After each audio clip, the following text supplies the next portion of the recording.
Oh jeez, a fart would have been great there, you're right. Who said that? Comedy genius. Guys, are you ready for your final comedian of the night? Are you really ready? Let's say someone came up to you right now and said, in the toilets, are you ready? Are you ready? Are you not ready? Even if it's just for a piss. You're sharting right now. I'm not sharting. I don't think so.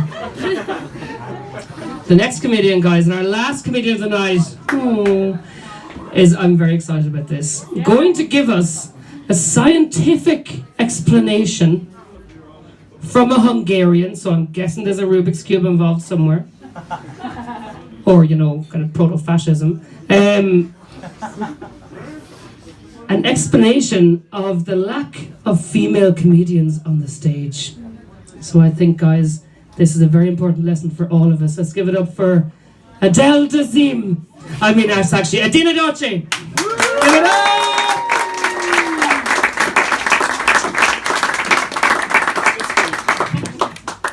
Hi, everyone. Hello. I'm short. Yeah. So, it is true.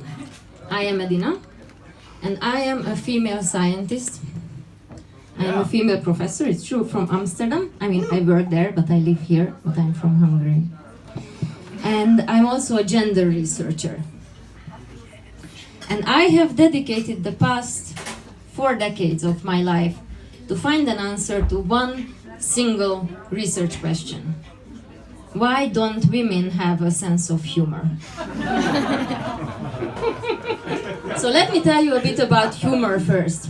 Humor has 2 dimensions. One dimension is whether a person is able to make other people laugh, and the other dimension is whether a person is able to laugh.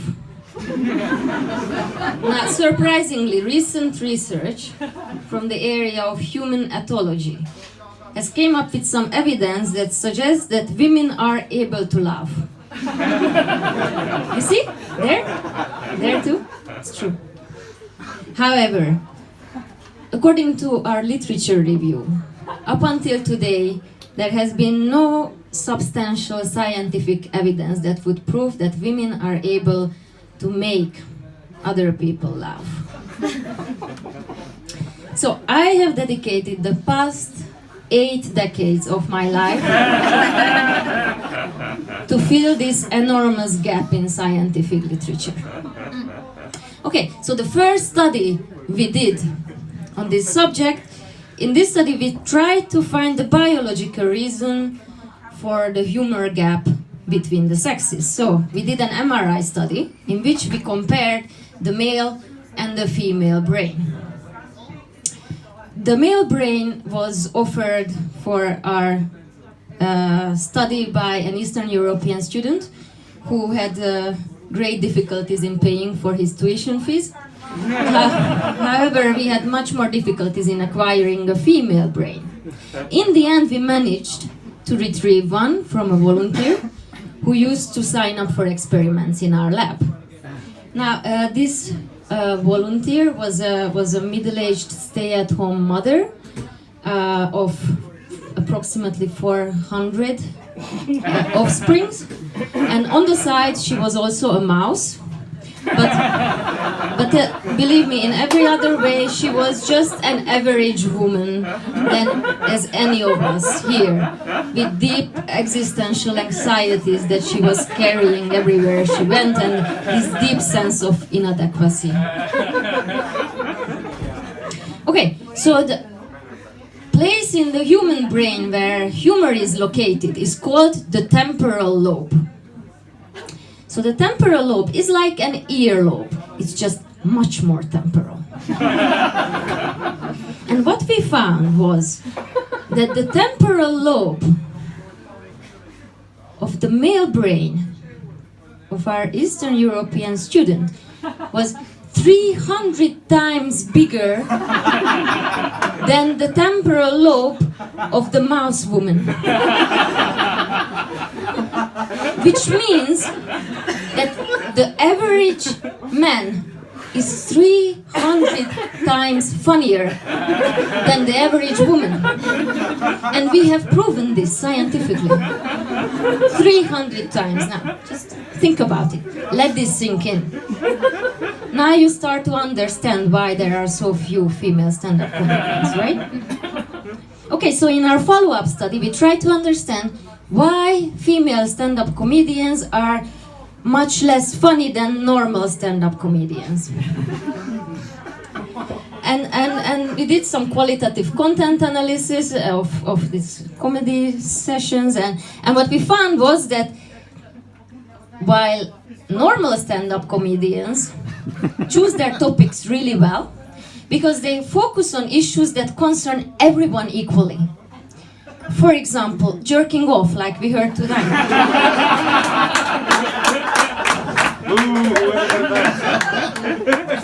Or itchy testicles. But female stand-up comedians, on the other hand, they tend to focus on these women issues, you know? Like these very narrow, insignificant topics that only concern this very small minority of the population. For example, parenthood. Or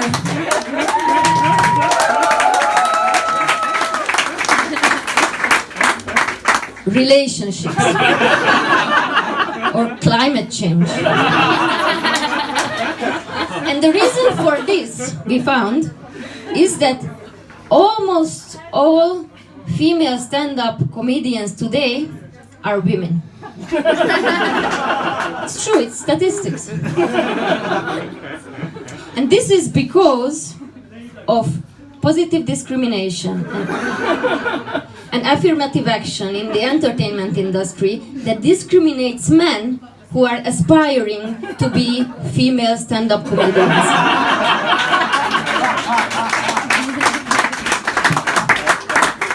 So we found in our research, so all the female stand-up comedians we encountered, every single one of them was either a woman or a lesbian.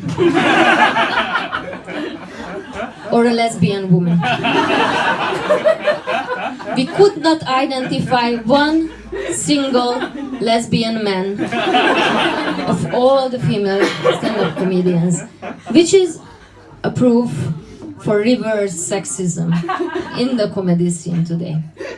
Okay, so there are some scientists, researchers, who suggest that no, there is no such thing that men would be funnier than women. It is, in fact, just the perception of people. People tend to perceive men to be funnier than women because of the structural inequalities between the sexes.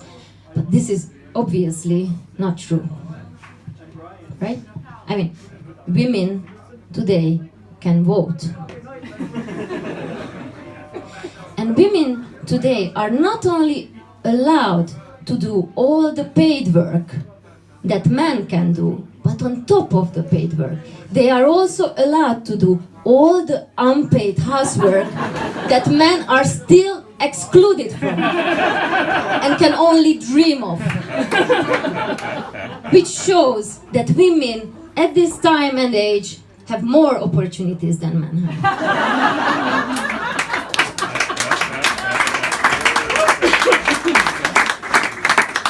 And the proof, a living proof, for equality between the sexes in the entertainment industry is female comedian Amy Schumer. Do you know her? Yes. Yeah, right? A big woman in black leather and big tits. Just think about her, okay? Just picture her. I wouldn't want to fuck her. Not even if I had a penis worth mentioning. And still, she made it to the New York Times list of the 100 funniest people of the year in 2018 as the only female comedian. Despite her looks, despite her age, and despite what she wears on stage. This is as if, for the sake of political correctness, Manchester United would recruit an overweight, aging woman to play in the Champions League final? I mean, what is that? Okay, but I didn't want to offend anyone here tonight, not one of you, really. But I didn't want to shy away from talking about the truth either, for the sake of political correctness. As the famous male lesbian Jordan Peterson once said, the current hierarchy between the sexes is predicated on competence. This means that the humor gap between the sexes has nothing to do with social perception, but it just boils down to male competence and female incompetence. The differences between the sexes are going to stay with us, whether we like it or not. And the humor gap is going to stay. So we better accept it and we better embrace it. Because if women try so hard to be like men and act like men, if they start to make their silly little jokes and expect people to laugh at them, that will be the end of femininity, the end of romance, sex, and the end of the reproduction of the human race. It's very serious. It's a serious issue. We should not mess with nature. And we should learn from the bad example of Iceland, where they have been trying to dismantle another historical gap that was there for a reason, the gender pay gap, with dire consequences.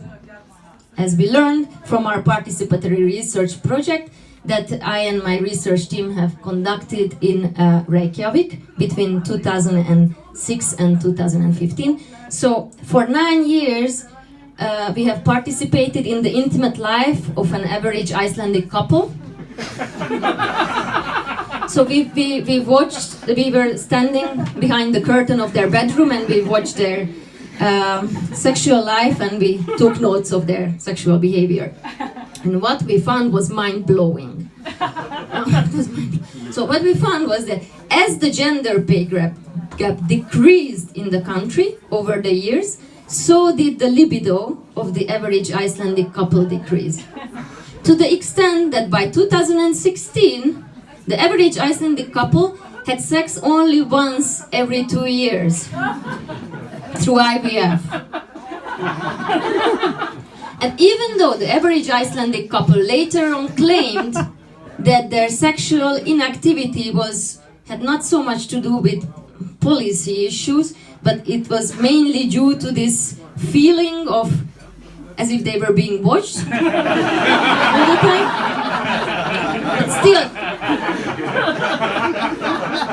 we must take these research findings very seriously. Because just imagine, just think about the demographic consequences for our planet if the gender pay gap continues to decrease. Gender equality is the most imminent threat to the survival of the human species today, to biodiversity, and to the climate.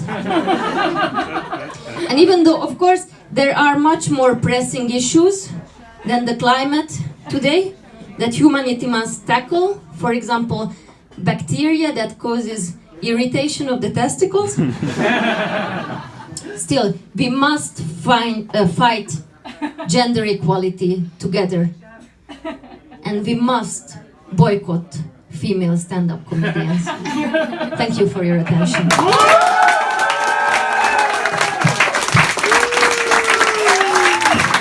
Keep it going for Edina Doci! A big cheer, please, come on! I give it up for all of your comedians now. We have Tom. He's around somewhere. Who else do we have? We have Sean O'Doul. We had Eiley Volts. You make a bigger effort, guys. Come on, it's not that hard. We're nearly finished. We have Barry Cullen. We have Tristan Barber. And one more time, give it up for comedy. Guys, it's been a pleasure. I've been Barry McKeown. Thank you. And we will be seeing you, I hope, again. You want to have some more comedy? Yes. That's my second.